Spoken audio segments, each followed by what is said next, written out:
Hello friends, જય સ્વામિનારાયણ. આપણે આગળ યુનિટ 1 સ્ટાર્ટ કર્યું તો જેનું નામ છે અગેન્સ્ટ ધ ઓડ્સ. બરાબર, અગેન્સ્ટ ધ ઓડ્સ તમે આ ટોપિક લેસન સ્ટાર્ટ આપણે કરેલો હતો. બરાબર, યુનિટ 1 જેમાં આપણે ઓલરેડી બે ટોપિક ભણી લીધા છે. એક છે ટ્રેક્સ ટુ તાજનગર, જેમાં શું ભણ્યા તમે તો કે દિલ્હીની જે ગુડગાંવ જે છે એ ગુડગાંવમાં તાજનગર ગામ છે. આ ગામના લોકો 25 વર્ષથી રેલવે સ્ટેશનની માંગ કરતા હતા, પરંતુ સરકાર એમની વાતો સાંભળતી ન હતી. બરાબર, અને છેવટે આ ગામના લોકોએ ભેગા થઈને 21 લાખ રૂપિયા ભેગા કર્યા અને પોતાની જરૂરિયાત પૂરી કરી, પોતાની માંગ પૂરી કરી. કોઈ મદદ ન કરે તો આપણી મદદ આપણે જાતે જ કરવી જોઈએ, આવું મેં તમને સમજાવેલું છે.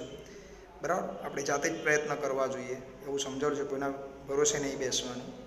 તો આ ગામના લોકોએ પોતાની આવી રીતે જરૂરિયાત પૂરી કરી અને સ્ટેશન, ભારત દેશનું પહેલું એવું રેલવે સ્ટેશન જેના માટે રેલવે મંત્રાલય કે ભારત સરકારે એક રૂપિયાનો પણ ખર્ચ નથી કર્યો, છતાં 2010થી 7 જાન્યુઆરી 2010થી આ સ્ટેશન કાર્યરત છે. આવો જ એક બીજો ટોપિક તમને ભણાવ્યો છે સીતાપુર લાઇટ. બરાબર, આ ટોપિકમાં શું ભણ્યા છો તો કે આની અંદર ઉત્તર પ્રદેશની અંદર સીતાપુર જિલ્લો છે. આ જિલ્લાની અંદર લગભગ 60% ગામ જે વસ્તી છે, આખા જિલ્લામાં 60% એવી વસ્તી છે કે જે દેશની આઝાદી પછી પણ ઘણા વર્ષો સુધી અંધારામાં જીવન જીવતા હતા. મતલબ કે ત્યાં વીજળીની સુવિધા નહીં હતી, લાઇટ નહીં હતી. અને એવામાં આ જિલ્લાના કેટલાક લોકોએ એક સામાજિક સંસ્થા બનાવી જેનું નામ હતું મેરા ગાંવ પાવર. બરાબર, અને આ સંસ્થાએ શું કર્યું તો કે એમણે એકદમ સસ્તી સૌર ઉર્જાનો ઉપયોગ કર્યો. બરાબર, 2 સોલર પેનલની મદદથી સૌર ઉર્જા કન્વર્ટ કરી અને એનાથી એક ઘરને મેક્સિમમ 2 LED લાઇટ અને એક ચાર્જિંગ પોઈન્ટ ચલાવી શકાય એવી સુવિધા કરી.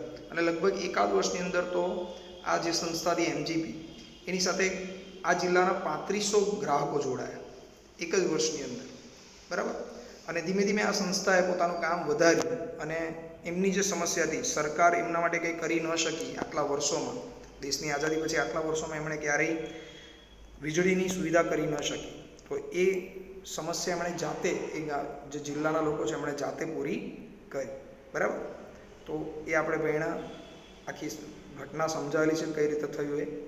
આવી જ એક બીજી ઘટના આપણે આ ટોપિકમાં અહીંયા હવે લાસ્ટ ત્રીજી ઘટના ભણવાની છે.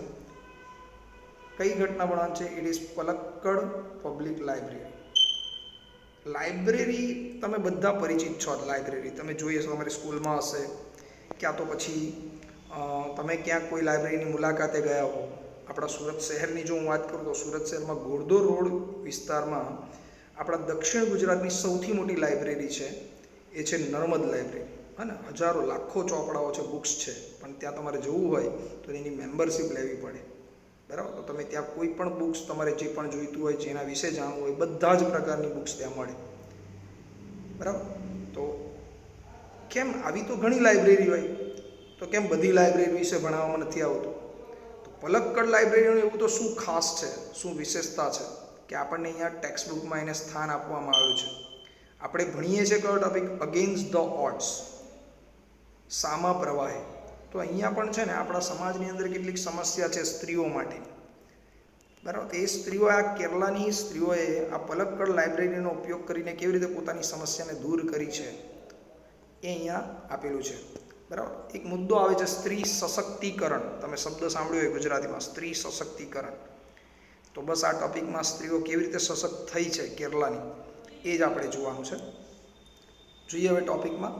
સ્પેલિંગ હું તમને સમજાવતો જઈશ અને ટોપિક પૂરો થાય એટલે હું તમને એક પિક મોકલાવીશ જેમાં ટોપિકની સ્પેલિંગ્સ લખેલી હશે, એના નિયરેસ્ટ મિનિંગ લખેલા હશે, જે તમારે ફેર નોટમાં લખી દેવાનું અને મોઢે પણ કરી દેવાના. બરાબર, જોયો. In Kerala, the Palakkad District Public Library has been set up and running since September 2013.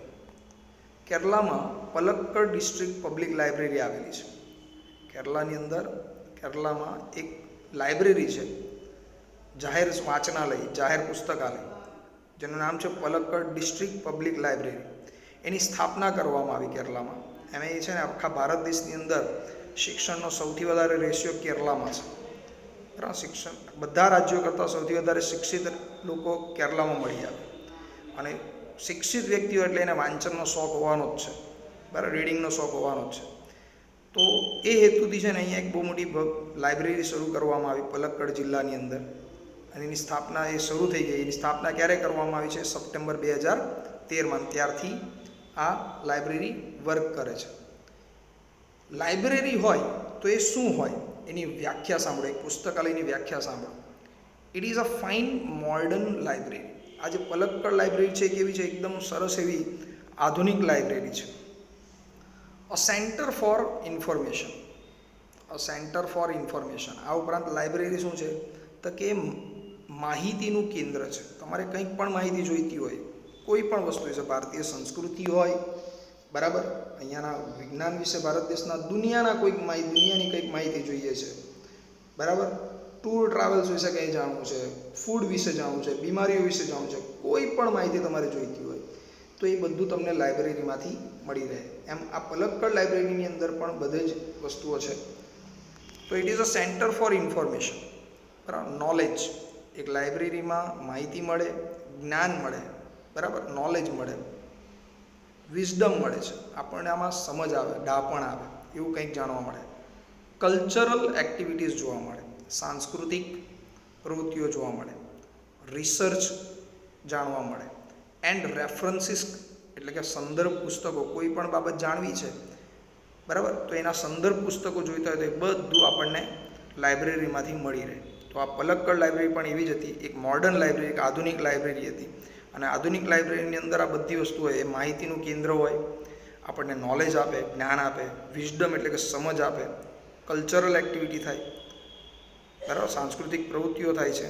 આજે તમે લાઇબ્રેરી એટલે માત્ર એવું નથી કે જઈને વાંચવા બેસવાનું, વાંચીને સાયલેન્સ એકદમ બેસીને વાંચીને ચાલ્યા આવવાનું. હવેની લાઇબ્રેરીઓ મોડર્ન થઈ ગઈ છે, બરાબર. તમે અહીંયા મેં તમને કીધું કે ગુરુદ્વારા રોડ પર નર્મદ લાઇબ્રેરી, તો ત્યાં લગભગ એવરી સન્ડે ત્યાં કોઈને કોઈ કલ્ચરલ એક્ટિવિટી હોય છે. કોઈ મોટા લેખકો આવે, કવિ આવે, એ કંઈક માહિતી આવે, કોઈ મોટિવેશનલ સ્પીકરનો પ્રોગ્રામ હોય, સ્વાસ્થ્યને લગતું હોય તો કદાચ કોઈ ડૉક્ટર્સ આવે, બરાબર ને. કંઈ ને કંઈક પ્રોગ્રામ ત્યાં ચાલતા હોય છે. તો એમ કલ્ચરલ એક્ટિવિટીઝ હોય છે. પછી તમારે કંઈક રિસર્ચ કરવું છે તો એના વિશે કંઈક માહિતી જોઈએ છે, તો એ વાંચન પણ તમારે કરવું હોય તો એના માટેના બુક્સ પણ ઉપલબ્ધ હોય.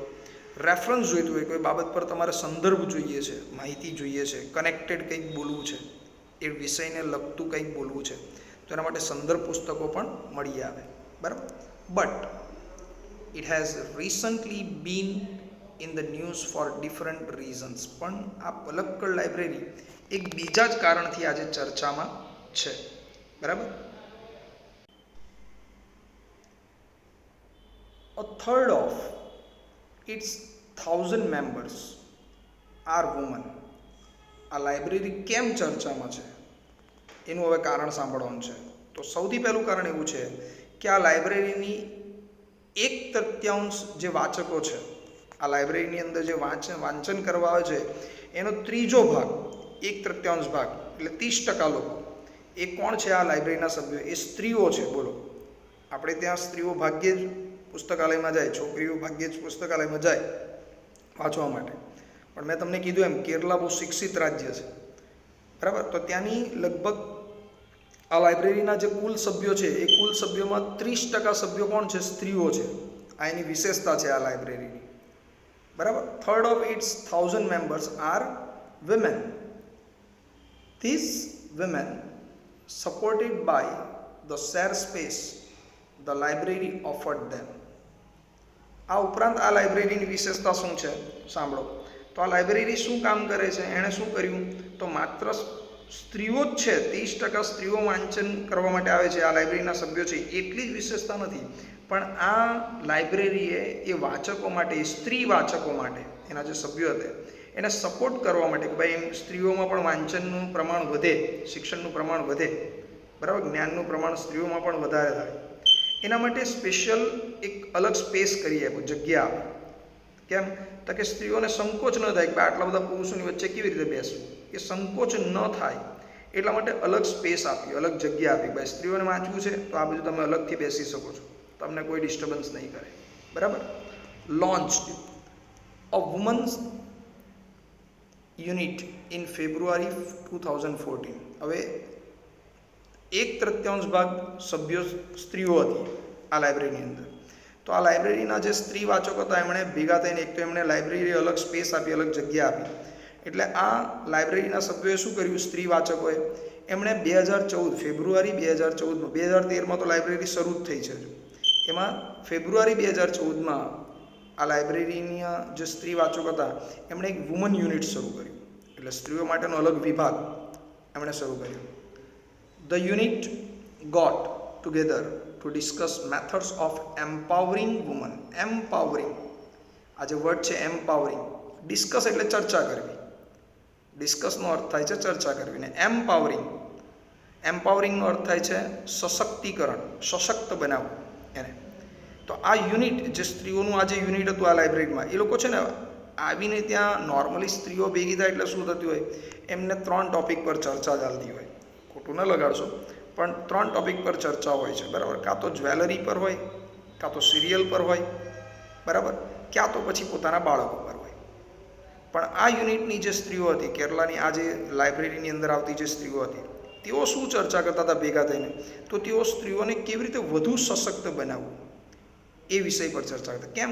તો કે ત્યાં આવનારી બધી સ્ત્રીઓ વેલ એજ્યુકેટેડ, સારામાં સારું શિક્ષણ મેળવેલું એને, અને બેસીને એ લોકો સિરિયલના ગપ્પા નહીં મારે, બરાબર ને, તારી મારી પંચાત નહીં કરે, બાજુવાળી સ્ત્રી શું કરે છે, પડોશન શું કરે છે, કાકા મામાની દીકરી શું, આવી કોઈ ચર્ચા નહીં. એની જગ્યાએ શું ચર્ચા કરે કે ભાઈ સ્ત્રીઓની સ્થિતિ કેવી રીતે સુધારવી, આપણે આ જે સભ્યો છે એ સભ્યોની સ્થિતિ કેવી રીતે સુધારવી, બસ આ ટોપિક પર એમની ચર્ચા ચાલે. The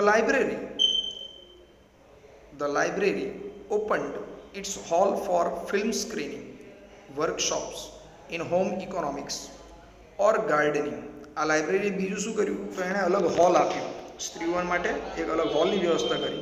તો એ હોલની અંદર ફિલ્મ સ્ક્રીનિંગ થતું હતું, એટલે સ્ત્રીઓનો કંઈક જાણવા મળે, શીખવા મળે, બરાબર, એના માટે ફિલ્મ સ્ક્રીનિંગ થતું હતું, બરાબર, મૂવીઝનું સ્ક્રીનિંગ થતું હતું, સ્ત્રીઓને કંઈક માહિતી મળે, એમને કંઈક શીખવા મળે એવી ફિલ્મો બતાવવામાં આવતી હતી, બરાબર. મૂવીઝ એટલે કંઈક બધાને બેસીને બધી સ્ત્રીઓ ભેગી થઈને ચાલો પિક્ચર જોઈએ એવું નહીં, એમના નોલેજમાં વધારો થાય, કંઈક શીખવા મળે, એમની સ્થિતિ સુધરે, એના માટેના કંઈક સ્ક્રીનિંગ થતા હતા. વર્કશોપ ચલાવવામાં આવતા હતા ઇન હોમ ઇકોનોમિક્સ. આપણું ઘર પણ છે ને એક પ્રકારનું અર્થતંત્ર છે. તમારા મમ્મી આખા ઘરનું અર્થતંત્ર ચલાવે છે, ખર્ચ ક્યાં કરવો, ક્યાંથી રૂપિયા બચાવવા, શાકભાજીવાળા પાસે જતા હશે ને તો ત્યાંય બાર્ગેનિંગ કરતા હશે, એટલે ભાવતાલ કરે. તો એનું વર્કશોપ, એવું કંઈ નથી ભાવતાલ કરવાનું, પણ ઘરનું તંત્ર કેવી રીતે ચલાવવું, કેવી રીતે રૂપિયા બચાવવા, એ વર્કશોપ ત્યાં કરવામાં આવતો હતો. અને એ રૂપિયા બચાવ્યા પછી શું કરવું, એને ક્યાં ઇન્વેસ્ટ કરવું, બરાબર. પપ્પા જે રૂપિયા તમારા મમ્મીને ખર્ચ કરવા આપે છે, લાઇટ બિલ, ગેસ બિલ, શાકભાજીનો ખર્ચ, દૂધનો ખર્ચ, તો એમાંથી કંઈક રૂપિયા બચતા હશે, બરાબર, કંઈક. તો એ રૂપિયાને કેવી રીતે પ્લાનિંગ કરવું, કેવી રીતે ઉપયોગમાં લેવું, એ ઇકોનોમિક્સ શીખવાડે, એ અર્થતંત્ર શીખવાડવામાં આવતું. ગાર્ડનિંગની માહિતી આપવામાં આવતી હતી, જે, અને એ પાછું કોણ આપે, એ જે સ્ત્રી સભ્યોને એમાંનું જેને માહિતી હોય, જેની પાસે નોલેજ હોય એ આપે.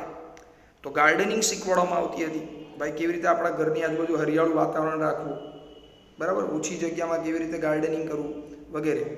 ચાઇલ્ડ કેર, બીજું શું શીખવાડવાનું, તો બાળકોની કાળજી કેમ લેવી, એમને સારા સંસ્કાર કેમ આપવા, બહુ જરૂરી છે, એનો ઉછેર કેમ કરવો, એને એજ્યુકેશન કેમ આપવું, બરાબર, કેવી રીતે એના ગુસ્સાને, કોઈ બાળક જિદ્દી હોય તો એને કેવી રીતે કંટ્રોલમાં રાખવો, કેવી રીતે એની જીદ દૂર કરવી, કેવી રીતે બાળકને સમજાવવું. મારવું બાળકને એ કોઈક એનું એ નથી, મતલબ એનો ઉકેલ નથી, બરાબર, એને કેવી રીતે સમજાવો પ્રેમથી, તો એ ચાઇલ્ડ કેર શીખવાડતો. ઓર ધ આર્ટ્સ, કે પછી કોઈ કલા શીખવાડવામાં આવતી હતી.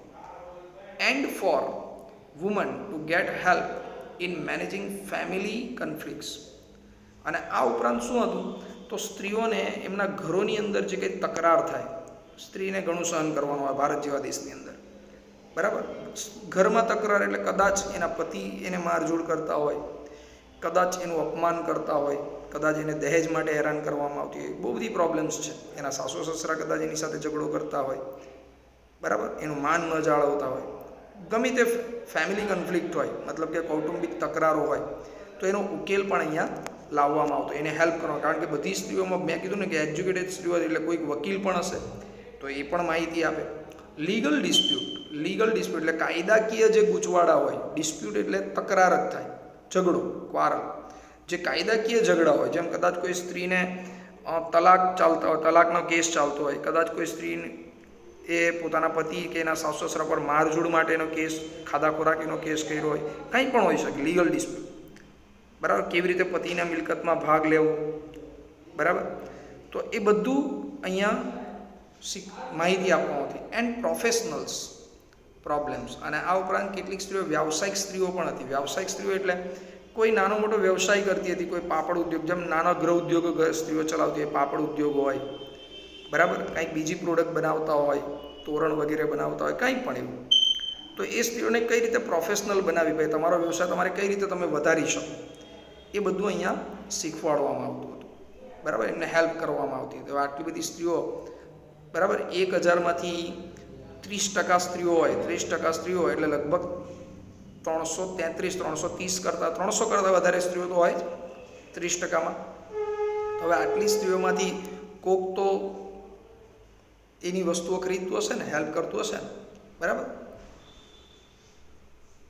The secretary of the library pointed out that through reading, આ લાઇબ્રેરીના જે સેક્રેટરી હતા એ સેક્રેટરીએ એ તરફ નિર્દેશ કર્યો. પોઈન્ટ આઉટ કરવો એટલે નિર્દેશ કરવો કે વાંચનથી, થ્રુ રીડિંગ, યાદ રાખજો, થ્રુ રીડિંગ, વાંચનથી women would realise their own strength.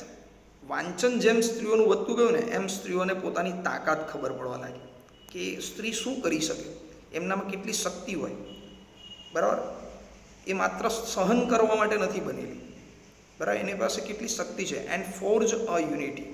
અને આ જે પલક્કડ ડિસ્ટ્રિક્ટ લાઇબ્રેરી છે ત્યાંના સેક્રેટરી એવું કહ્યું કે સ્ત્રીઓનું એક એકતા આવી એમના, બરાબર.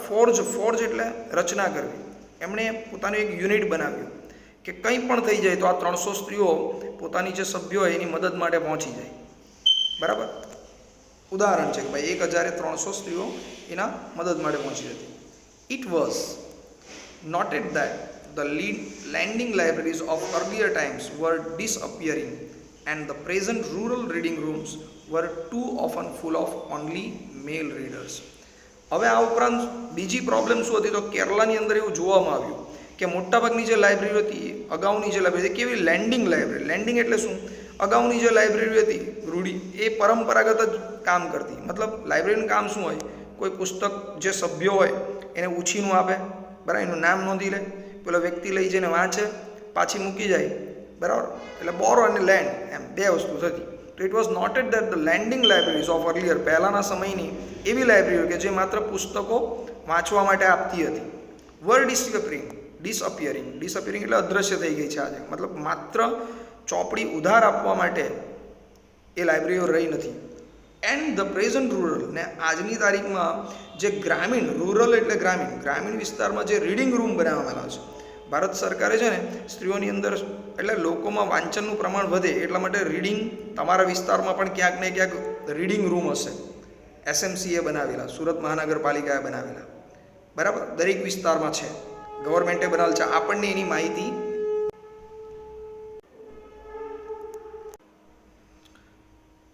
તો આવી લાઇબ્રેરીઓ અદૃશ્ય થઈ ગઈ છે. અને રૂરલ જે આવા રૂમ્સ છે, રીડિંગ રૂમ બનાવેલ છે, એ મોટાભાગના આવા જે રૂરલ રીડિંગ રૂમ હોય એટલે ગ્રામીણ વિસ્તારની અંદર જે વાંચન માટેના જે રૂમ બનાવે છે એમાં શું હોય, ન્યૂઝપેપર હોય લોકલ, બરાબર, થોડી ઘણી કોઈ જૂની પુરાણી બુક્સ કોઈ મૂકી ગયું હોય વાંચવા માટે, તો એવી કોઈએ દાન કર્યા હોય પુસ્તકો, કોઈ નેતાએ, કોઈ વ્યક્તિએ, તો એવા બુક્સ પડેલા. તો મોટાભાગે છે ને ગામડાઓની અંદર છે, બરાબર, તો ગામના જે પુરુષો હોય, વૃદ્ધો હોય, એ લોકો ત્યાં વાંચવા જતા હતા. હવે ગામની સ્ત્રીઓ તો એ કંઈ આવા પુરુષોની વચ્ચે જઈને તો બેસે નહીં વાંચવા, એટલે આ લાઇબ્રેરીએ જોયું કે ભાઈ ગ્રામીણ વિસ્તારમાં જે વાંચન છે, વાંચન માટેના જે રૂમ બનાવેલ છે ગવર્મેન્ટે, પણ ત્યાં સ્ત્રીઓ અંદર એન્ટર થતી નથી, બરાબર, ત્યાં બધા મેલ રીડર જ હોય છે, બરાબર, પુરુષ વાંચકો જ હોય છે, અને સ્ત્રીઓ ત્યાં જતી ખચકાય છે.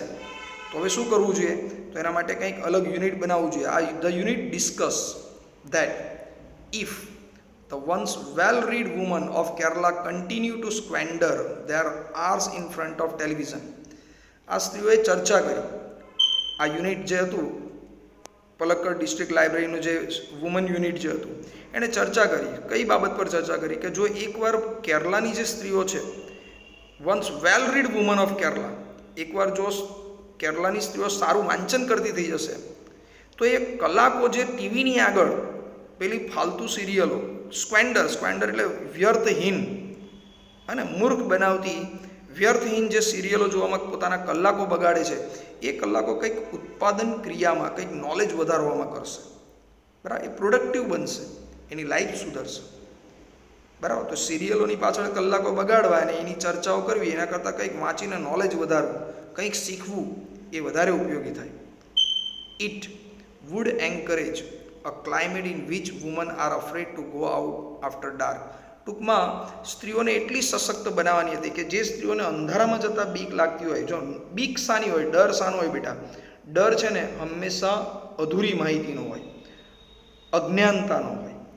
તમને નોલેજ નહીં હોય ને ત્યારે અંધારાથી ડર લાગે, પણ તમને ખબર હોય, નોલેજ હોય કે અંધારામાં 5 મિનિટ ઊભા રહો ને તો આપોઆપ બધી વસ્તુઓ દેખાવા લાગે, તો પછી અંધારાથી ડર લાગશે નહીં લાગે. તો અહીંયા સ્ત્રીઓને એ એવું વાતાવરણ પૂરું પાડવાનું હતું, એવા વાતાવરણમાં પ્રોત્સાહન આપવાનું હતું કે તેઓ અંધારાથી ગભરાવાનું બંધ કરી દે, બરાબર? અને અંધારું શાનું? અજ્ઞાનતાનું, બરાબર? અને ખરેખર પોતે કાંઈક આગળ આવે, ગભરાયા વગર આગળ આવે, સશક્ત બને, એવું વાતાવરણ પૂરું પાડવાનું આ લાઇબ્રેરીનો હેતુ હતો.